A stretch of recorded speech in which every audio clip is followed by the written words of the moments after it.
Ini bukan sebuah wawancara, tapi ini adalah sebuah perbincangan yang kita buat menjadi akrab untuk mengetahui apa sih yang sebenarnya terjadi dan apa yang ada di dalam benak atau pikiran seorang Mulan Jameela. Dan di sini sudah ada Mulan. Ya Mulan, apa kabar? Baik, Mas Edi. Kalau dibilang baik ya, saya juga bingung gitu. Karena setiap kali saya ada foto sama kamu nih, ya, itu pasti Instagram saya penuh banget sama cacian, makian, hinaan. Wah pokoknya orang-orang ngata-ngatain kamunya, termasuk sayanya juga kena loh. Bahkan kemarin ada kabar, saya nonton di TV sih, seorang Joshua yang masih menurut gue masih anak-anak gitu ya, pasang foto sama kamu aja harus di take off, harus dikeluarin, karena takut sama haters kamu, karena keganggu. Mereka aja takut, saya sih nggak peduli ya. Kamu kan perempuan. Ya. Dihina, dimaki, dicaci, kadang-kadang kata-katanya juga nggak enak. Ya bukan gak enak lagi. Gak pantas lah dikeluarin. Nggak pantas, oke. Gimana rasanya? Ya pastinya sedih lah, Mas Edi. Sedih. Ya kecewa. Tapi ya balik lagi ke kata-kata haters. Judulnya aja pembenci gitu. Jadi untuk para pembenci, apapun yang kita lakukan akan tetap salah. Apapun yang kamu lakukan akan tetap Karena salah. selama ini yang aku rasain seperti itu. Gitu. Ya terlalu banyak pemberitaan, bukan pemberitaan ya, terlalu banyak cerita yang mereka buat, para haters ini, yang sebetulnya itu bentuknya fitnah lah. Contoh? Ya muka operasi. Muka operasi? Terus dibilang, maaf ya, bilang katanya saya lonte. Sampai orang tua saya, ibu bapak, sampai hal yang sebetulnya positif. Saya kan, kita cerita ke masa lalu gitu. Saya selalu mengagung-agungkan namanya mama. Karena saya percaya dari semua mukjizat yang, istilahnya bukan mukjizat ya, semua yang Tuhan beri sama saya ini, buah dari doa mama selama ini. Mama kan udah meninggal. Dari mulai SMP saya selalu minum air doa mama. Mama itu nggak pernah, setahu saya gitu, selalu sholat malam. Nah ini air doa mama itu kan positif ya Mas ya. Di mata haters kan selalu dikonotasikan negatif gitu. Air doa mama itu kesannya seperti salah gitu. Coba kita tanya sama kiai atau mungkin mubalighah itu ya. Sebelah mana sisinya negatifnya gitu, dibilang air doa itu ada di sebelah mana, itu aja udah menyakitkan saya. Karena perjuangan mama selama ini yang saya rasa itu bagian dari perjuangan hidup saya gitu. Mama kamu termasuk yang dihina juga? Oh iya dong. Oh ya? Iya. Termasuk ibu kamu dihina? Termasuk. Contoh? Ya dibilang katanya kalau mama saya, ya itulah gak jauh-jauh dibilang pelacur. Sampai dibilang katanya ayah sama mama saya udah di neraka sekarang gara-gara kelakuan saya gitu. Ya pasti sedih lah. Ini bilang anak saya. Ya terlalu banyak lah Mas. Terlalu banyak berita negatif saya dibilang.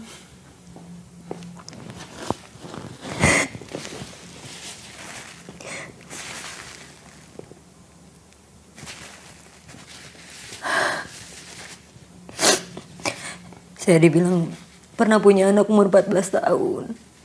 Dan saya gak ngakuinnya. Ada orang yang banyak yang percaya gitu Mas. Awalnya saya kayak pengen ngomong gitu, tapi kayak buang-buang waktu gitu. Oke, anggap saya nggak tahu nih. Anggap saya nggak tahu. Kamu punya anak umur 14 tahun? Enggak, sama sekali. Mas, saya pertama kali ciuman aja keluar SMA Mas. Gimana bisa saya mau punya anak umur 14 tahun. Kalau mau tahu saya seperti apa, saya tuh anak kuper gitu. Jauh dari, mungkin kalau mau, saya gak mau membela diri bahwa saya terlalu baik gitu. Tapi kalau mau nanya, dulu bagaimana kehidupan saya tinggal di desa. Saya anak bungsu dari 9 anak yang waktu itu udah, meninggal 2 ya, tinggal 7. Mungkin di antara semua keluarga, cuma saya yang memilih untuk lebih lama tinggal sama orang tua. Karena saya termasuk anak yang gak enakan gitu Mas. Gak banyak masa-masa bandel saya waktu sekolah gitu. Tapi kalau kita keluar dari situ ya, Mulan ya. Kita tahu haters akan melakukan apapun untuk membuat kamu jatuh pasti. Dan mungkin kalau menurut saya nih, mungkin kamu salah. Salahnya kenapa? Ya kamu diam aja kok. Saya pikir mungkin dengan berjalannya waktu akan berhenti gitu ya. Tapi ternyata tahun demi tahun dia enggak, sampai akhirnya ya saya mengkhawatirkan perkembangan psikologis anak-anak. Anak-anak ini siapa ya? Iya semua lah. Gitu. Semua? Iya semua gitu. Ya memang sebetulnya udah ada efeknya ya Mas ya. Sama anak aku yang pertama gitu. Ya gimana pun juga dia pasti akan sedih lah gitu ngelihat bundanya gitu ya. Sedih gitu. Tapi dia mau ngebela juga. Tipenya kan memang orang tuh kan beda karakter ya Mas ya. Ada orang yang memang dilempar batu habis itu dia marah. Ada orang yang memang dia dilempar batu habis itu diam. Kamu? Gitu. Ya mungkin aku termasuk yang diem gitu. Dan anakku yang pertama juga hampir sama lah, nggak jauh gitu, sama sifat aku. Ya udah ada efeknya untuk dia dan mungkin kayaknya aku harus bicara gitu. Oke. Bicara apa ya? Karena sekarang kan ada dua karakter pasti yang diperbandingkan. Karakter kamu sama karakternya Maya. Iya balik lagi ya.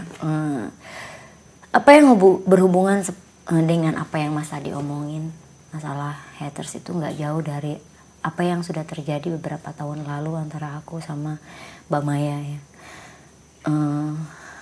Kalau kita mau balik ke belakang, ya pasti ada sesuatu permasalahan lah, permasalahan pribadi aku dengan Mbak Maya gitu. Karena endingnya aku nikah sama Mas Dhani. Nah itu menjadi sebuah momentum tuh. Iya pasti balik lagi ke situ Mas gitu. Permasalahannya balik ke situ gitu. Bahwa mungkin masyarakat menyalahkan saya, kenapa sih gitu. Kenapa sih harus saya yang menikah sama Mas Dhani gitu. Kalau mau tanya ke situ, saya pun nggak bisa jawab. Terus terang saya nggak bisa jawab. Kita nggak bisa mengatur yang namanya, ya sudah diatur lah di dalam agama pun yang namanya jodoh, rezeki, maut itu Allah yang menentukan, Tuhan yang menentukan. Ya orang hanya tahu hasil akhirnya, tapi kan itu butuh proses gitu. Proses dimana sampai akhirnya aku nikah sama Mas Dhani itu yang orang nggak tahu. Apakah semudah itu saya akhirnya menikah dengan Mas Dhani? Pasti banyak proses gitu. Mungkin, pasti banyak proses. Iya banyak proses gitu. Dalam proses ini kan kamu nggak pernah share ke orang-orang kan? Iya.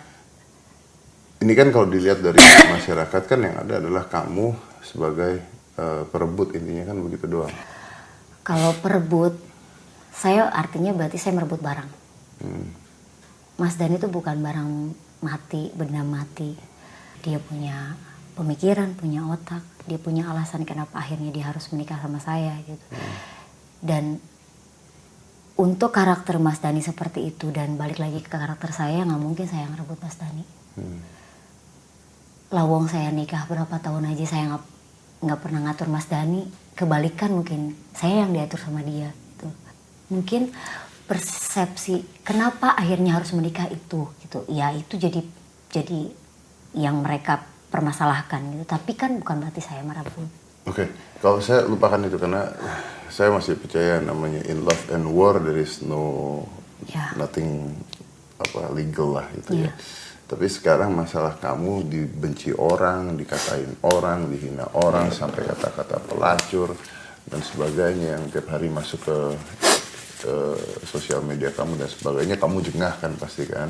Ya pasti rasanya udah nggak bisa diungkapin lah gitu, karena udah menyangkut bukan masalah saya aja gitu, udah menyangkut keluarga pun kena. Okay. Nah kamu tuh nggak pernah ngomong sama, maksudnya ini sama Maya sekarang gimana? Nggak pernah ada Ini apa sih ini, God and Evil, bermain malaikat dan setan atau gimana sih? Gini ya.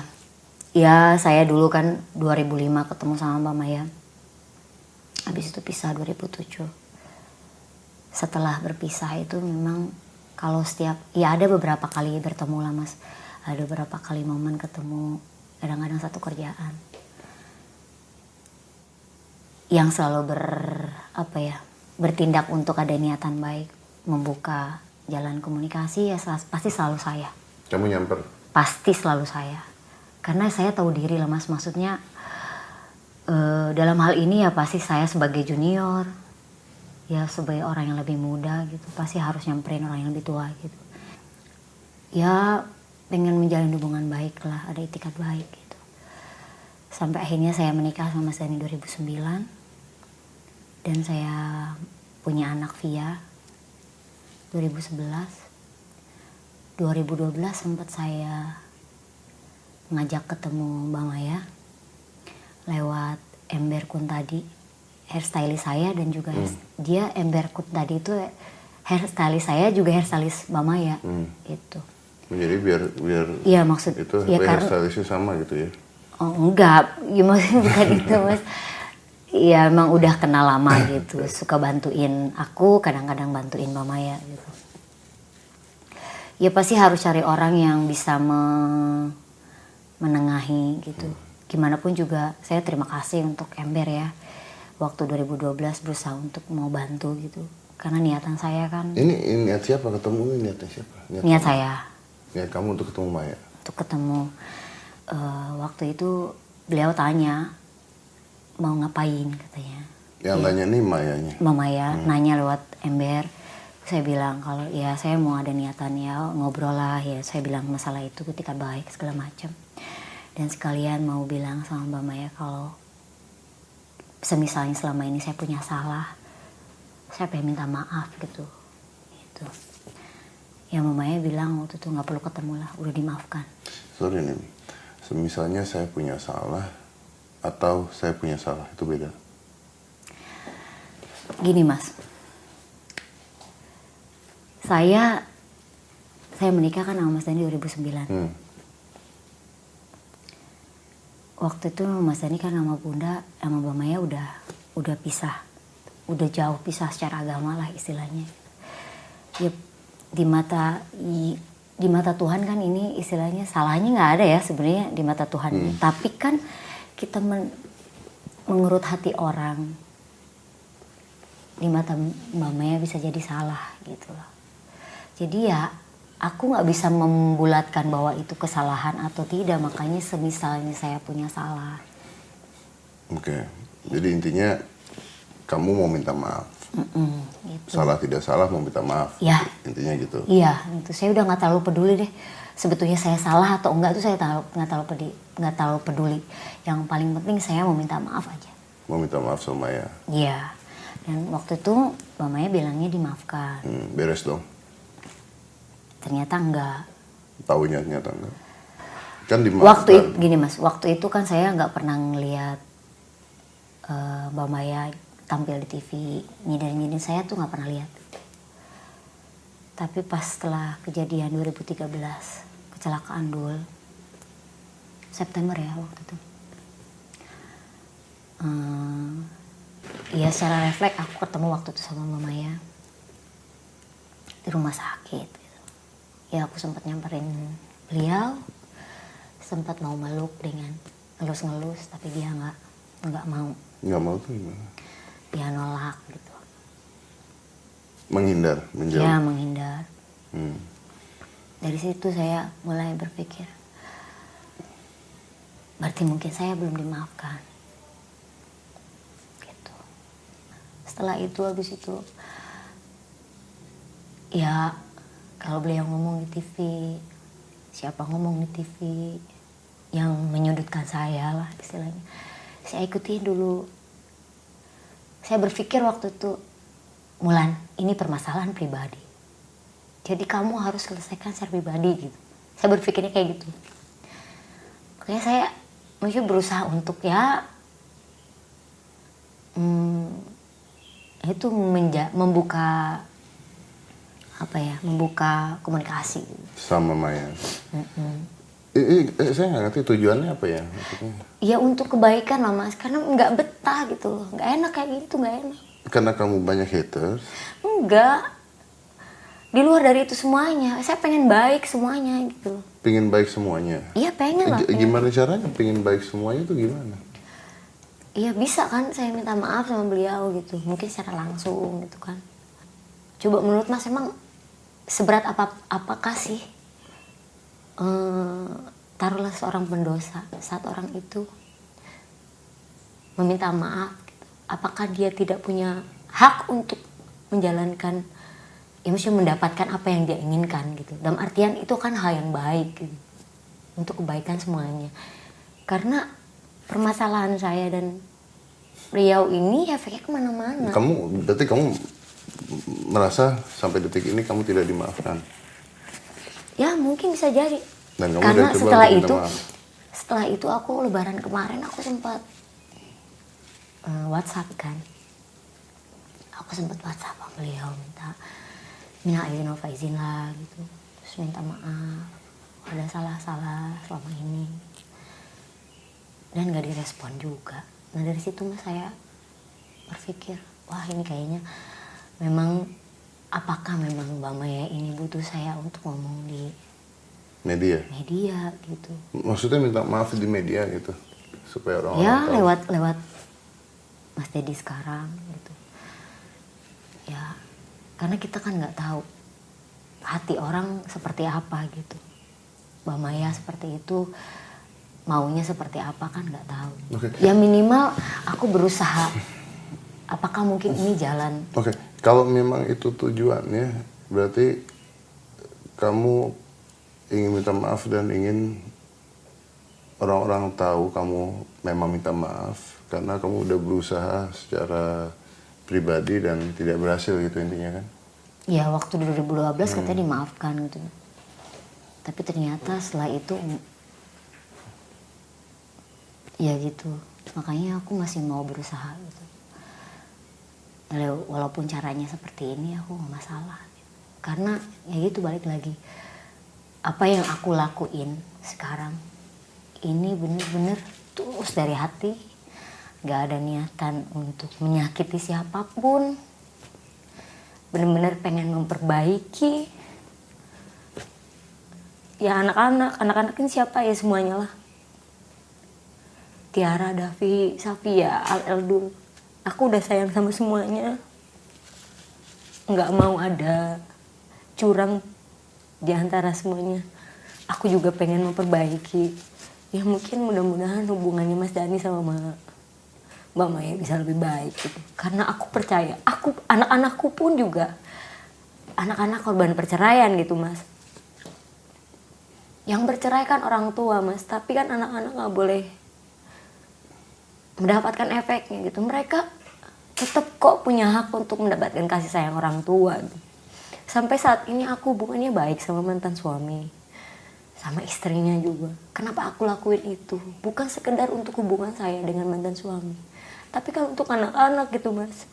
Kasihan mereka gitu. Gitu aja sih. Yang orang-orang mau nih di pikiran mereka saat ini adalah bukan kamu yang ada di sampingnya Dhani. Gimana? Yang orang-orang mau, haters itu mikir. Itu mereka maunya bukan kamu di sampingnya Dhani, tapi Maya di sampingnya Dhani. Iya kan? Iya. Dan itu juga kerasa sih sama aku ya. Kalau nanti baikan semua dan sebagainya terus balik lagi gimana? Gak masalah buat aku. Gak masalah buat aku. Toh selama ini juga Mas, masyarakat kan gak tahu ya kejadiannya seperti apa aku sama Mas Dhani. Dan orang gak perlu tahu lah. Maksudnya tuh gak perlu tahu hal yang gak enaknya gitu. Pasti akan ada hal masa gak enak. Biar orang tahu yang enak-enaknya aja. Tapi dalam hal ini aku harus sampaikan. Beberapa kali sebelum Mbak Maya, maksudnya akhir-akhir ini, bukan akhir-akhir ini ya, mungkin 2013 ngomong-ngomong apa segala macam yang ada hubungannya sama anak-anak, sempat menyudutkan aku gitu. Bukan berarti aku nggak mau disurutin ya, tapi waktu itu sempat ada upaya lah sama Mas Dhani dari dulu juga.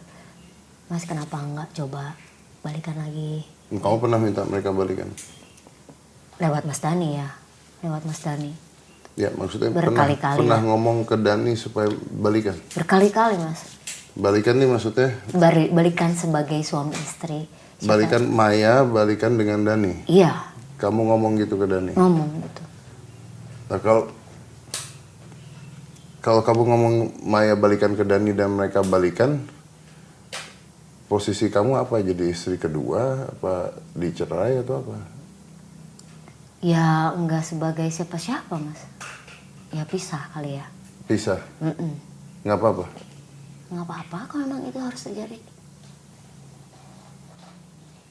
Aku istilahnya Mas, jangankan sama Mbak Maya lah istilahnya. Dia kan memang mantan istrinya Mas Dhani gitu. Kalau misalnya aku nemuin Mas Dhani sama perempuan lain, ya aku bilangnya Mas Dhani sok aja sama perempuan lain. Jangankan sama Mbak Maya istilahnya.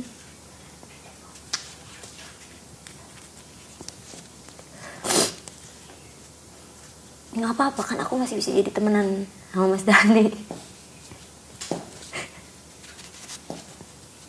Kamu punya anak loh? Apa? Punya anak loh? Punya anak gimana? Kamu punya anak kan dari Dani? Iya. Lagi hamil juga? Ya nggak masalah. Nggak masalah? Enggak. Benar-benar nggak masalah? Serius Mbak, tulus.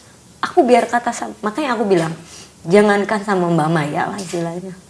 Komen itu jalan terbaik. Apa? Nggak apa-apa buat aku.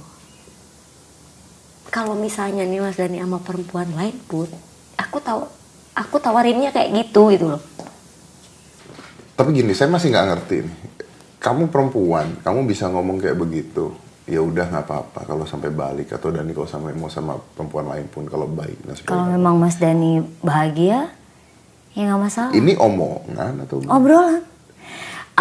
Makanya aku sama Mas Dhani nikah 2009, sekarang berarti 6 tahun ya. Tapi rasanya tuh dia itu bukan sebagai suami aja gitu. Dia bisa jadi teman aku gitu. Jadi kalau sharing tuh Mas kadang-kadang ngobrolnya ya nggak kaku gitu.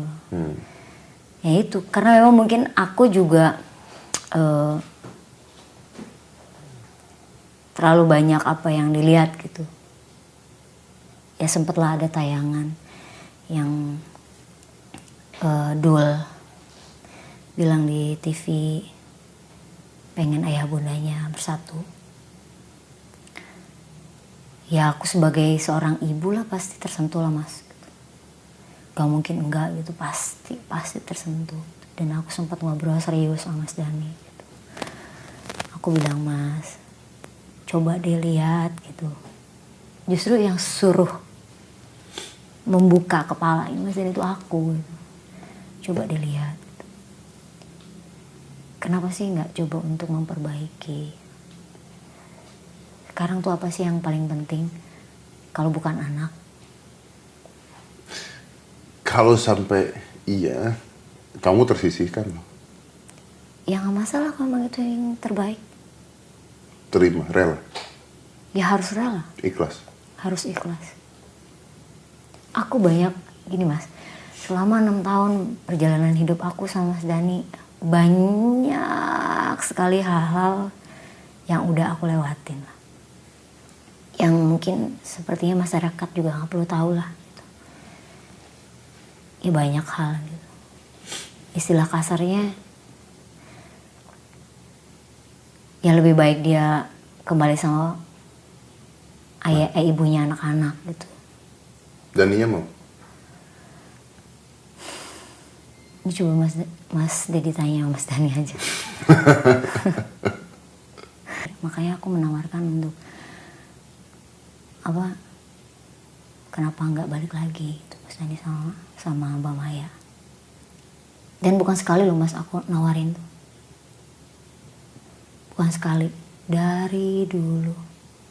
Jadi pemikiran orang bahwa aku merebut. Jangankan merebut istilahnya. Dari sebelum aku nikah sama Mas Dhani pun aku malah kenapa nggak coba balik lagi gitu. Kenapa nggak coba balik lagi? Mayanya tahu nggak? Enggak. Ya nggak tahu lah Mas. Pasti nggak tahu. Ya saya kan nggak tahu peliknya seperti apa permasalahan mereka berdua. Dan semisal pun saya tahu kan hal yang nggak mungkin juga aku ceritain. Dan masyarakat juga nggak perlu tahu. Gitu. Buat aku permasalahan sebesar apapun, kalau misalnya memang ada solusi yang terbaik bisa kembali, ya kenapa enggak? Intinya kamu ikhlas ya kalau mereka kembali. Aku benar-benar mencoba untuk pasti akan coba untuk ikhlas. Pasti akan coba. Susah ya, aku gimana ya ngomongnya? Mungkin orang seperti menganggap bahwa Mulan nih bisa di mulut doang. Ini pasti orang akan ngomong gitu nih. Iya.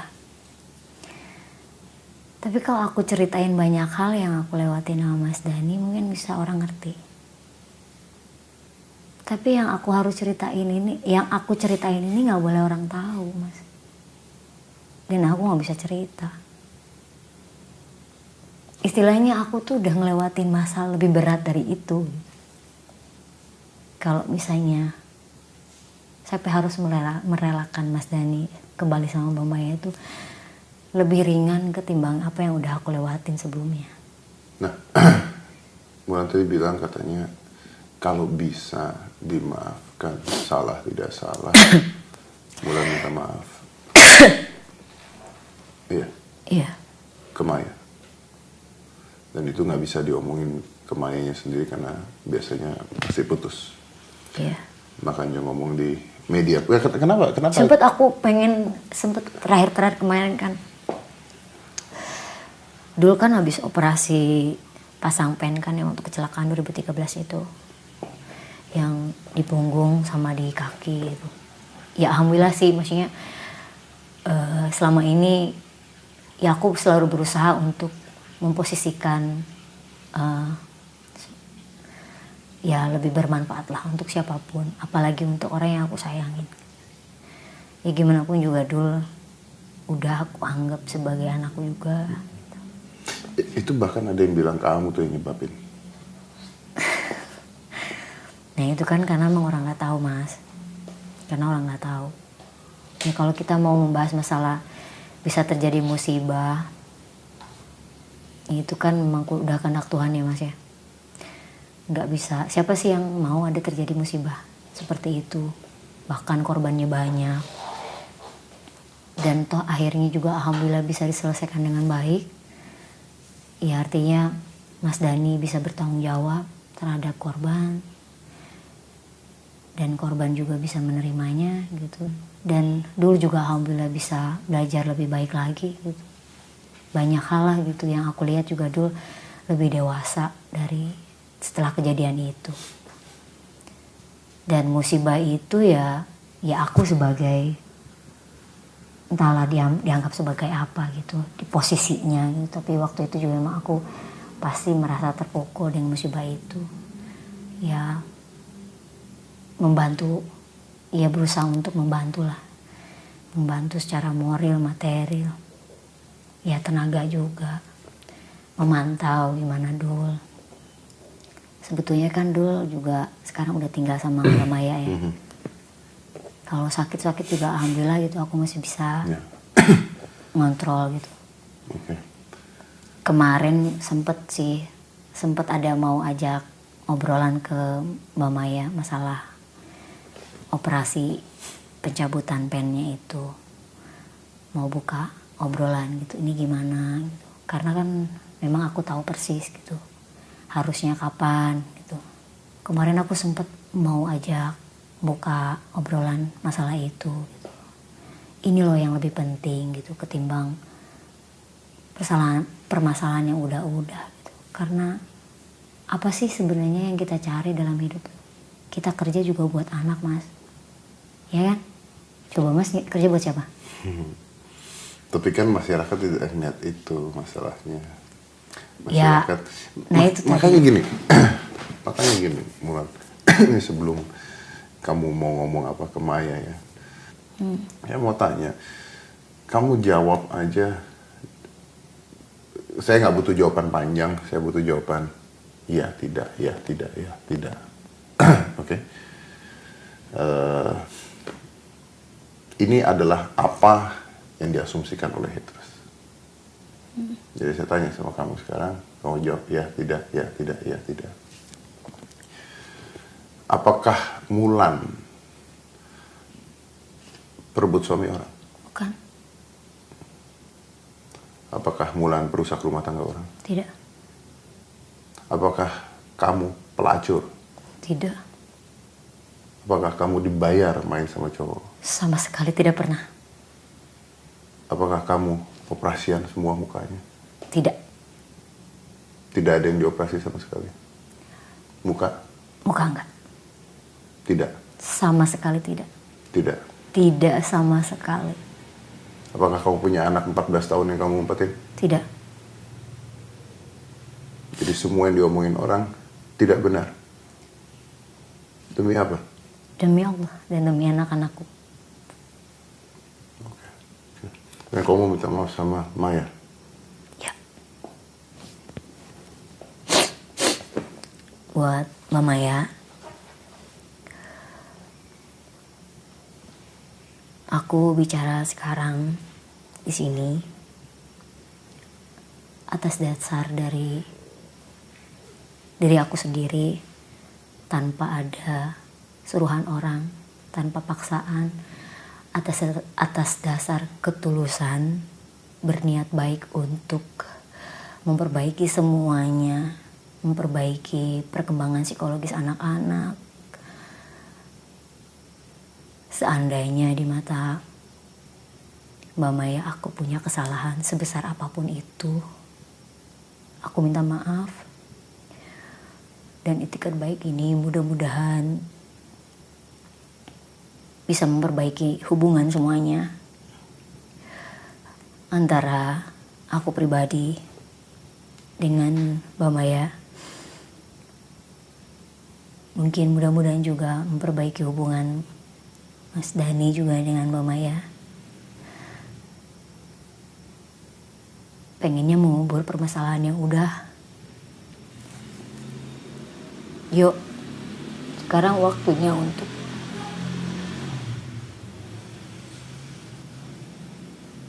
membesarkan anak-anak. Karena mereka butuh kita semua.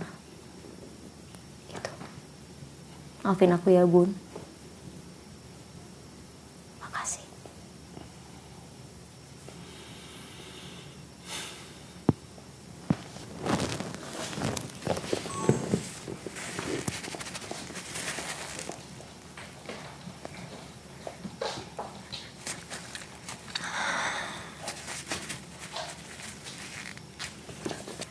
Ada yang kamu harapkan? Ada harapan kamu ke depan? Ya harapannya pasti kalau memang etikannya pengen baik, memperbaiki semuanya. Ya hubungan aku bisa lebih baik lah sama Mbak Maya. Ya mudah-mudahan anak-anak juga tidak dirongrong oleh permasalahan yang udah terlalu lama. Mereka layak hidup lebih baik daripada kita, orang tuanya. Kalau Maya setelah lihat ini dan tidak memaafkan? Ya gak masalah. Aku gak bisa memaksa seseorang. Aku gak bisa maksa Bunda harus memaafkan aku. Aku gak bisa memaksa Mbak Maya harus memaafkan aku. Yang paling penting itikat baik aku aja. Yang terakhir sekali. Ya terus kamu akan tetap ada. Mungkin mudah-mudahan terbuka. Mungkin mudah-mudahan bisa jadi baik ya. Kamu, Maya, Dani dan sebagainya, itu kan yang kita harapin semua. Toh ending-endingnya anak-anak makin lama makin besar. Apa masalah yang terjadi di belakang kalau memang bisa dimaafkan, dan kita juga nggak tahu masalahnya. Orang kadang-kadang bisa ngejudge tanpa tahu apa yang terjadi kan, ya kan? Tapi ya terus kamu yang selama ini menghina kamu, ngatain kamu, caci maki kamu, saya mau dengar kamu mau ngomong apa ke mereka. Jangan nggak ada, karena saya tahu nggak enak digituin orang. Mana ada sih orang mau dikata-katain, apalagi kata-katainnya seperti itu gitu. Saya mau kamu ngomong ke mereka, apa sih yang mau kamu sampaikan ke mereka, setulus-tulusnya aja. Ya aku mau bilang makasih, selama ini mereka punya banyak waktu, banyak sekali waktu untuk memikirkan aku mau nggak mau ya Mas ya. Banyak banget waktu. Terima kasih. Tapi ya aku boleh jujur, apa yang udah kalian lakuin udah menyakiti aku dan keluarga. Ya mungkin bisa jadi teman-teman aku juga. Ya aku mohon lah kalau bisa mudah-mudahan kita bisa jadi berteman. Karena buat aku 1.000.000 teman tidak berarti kalau masih memiliki satu musuh ya. Ya mudah-mudahan semua jadi lebih baik lah. Jangan melihat sesuatu dan mendengar sesuatu dari satu sisi saja. Dan jangan terlalu mudah percaya sama omongan orang. Ada yang terakhir mau disampaikan? Terima kasih buat Mas Dedi. Ya Mas Dedi udah bantu aku. Mudah-mudahan niatan baik aku dan kebaikan Mas Dedi bisa diamini oleh semua orang. Mudah-mudahan ada hasilnya. Ya. Mudah-mudahan ada hasilnya. Kayak ini benar-benar pure etikat baik dari aku. Sama sekali nggak disuruh sama orang lain, nggak ada. Baik. Thank you Mulan. Makasih banget Mas Dedi. Mudah-mudahan ini ada gunanya ya buat kita semua, buat semua yang ngelihat, semua yang mendengar. Mungkin saya tutup dengan begini. Kadang-kadang manusia itu bisa menilai orang lain karena mereka tidak pernah menggunakan sepatu yang digunakan oleh orang itu gitu ya. They never walk di jalan orang tersebut. Jadi mereka bisa mengatakan apa saja tanpa mereka merasakan apa yang dilakukan oleh orang itu. Saya tidak pernah membenarkan Mulan. Saya juga tidak pernah membenarkan Maya atau Dani dan sebagainya karena saya di sini bersikap pribadi. Tapi kadang-kadang kita harus mendengarkan dari sisi yang berbeda. Segala sesuatu punya dua sisi. Mata uang pun punya dua sisi. Nggak mungkin segala sesuatu itu hanya ada satu cerita. Yang ada mungkin salah satunya tidak bercerita. Makanya hanya ada satu hal yang diangkat menjadi sebuah masukan buat masyarakat, menjadi makanan yang dimakan mentah-mentah tanpa pernah mendengarkan sisi lainnya dari orang tersebut. Ini mungkin satu saat, inilah saatnya dimana ketika Mulan bercerita, apa sih yang dia rasakan? Apa sih ketika dia dikatain orang-orang? Apa sih yang dia rasakan? Siapa sih yang salah? Siapa sih yang sudah berusaha? Dan apa sih tujuannya Mulan sendiri untuk minta maaf? Dan itu yang harus kita hargai. Saya tutup dengan sebuah filosofi dari serutan zaman dulu yang saya sebut dengan serutan kaca bulat itu. Serutan kaca itu kan digunakan untuk membenarkan pensil yang sudah tipis. Dan kenapa zaman dulu ada kacanya gitu? Ya mungkin seperti itu. Sebelum kita membenar-benarkan sesuatu, ngaca dulu yuk. Karena semua orang pasti punya salah, semua orang pasti punya dosa. Semua orang loh ya, semua orang. Nggak mungkin hanya karena satu orang semuanya menjadi bencana. Pasti ada masalah lain. Needs two to tango. Butuh 2 atau 3 orang untuk terjadi sebuah musibah. Nggak mungkin hanya karena satu orang saja. Dan di sini Mulan bercerita apa yang mungkin selama ini tidak pernah diceritakan. Mudah-mudahan ini bukan merubah pikiran Anda, tapi membuka pikiran kita semua bahwa ada dua sisi dari setiap kejadian. Saya Deddy Corbuzier, terima kasih banyak. Terima kasih. Jangankan sama Mbak Maya, kalaupun misalnya Mas Dhani nih memilih untuk lebih bahagia sama perempuan lain, aku pun harus ikhlas gitu Mas. Apalagi sama Mbak Maya. Karena buat aku prinsipnya, apapun yang terjadi antara aku sama Mas Dhani, nantinya, endingnya, seberat apapun yang udah aku lewatin, seberat apapun perjuangan aku dan Mas Dhani, Allah sudah menitipkan aku hadiah paling indah, yaitu Safia Ahmad. Jadi aku tidak akan menyesali apapun yang terjadi.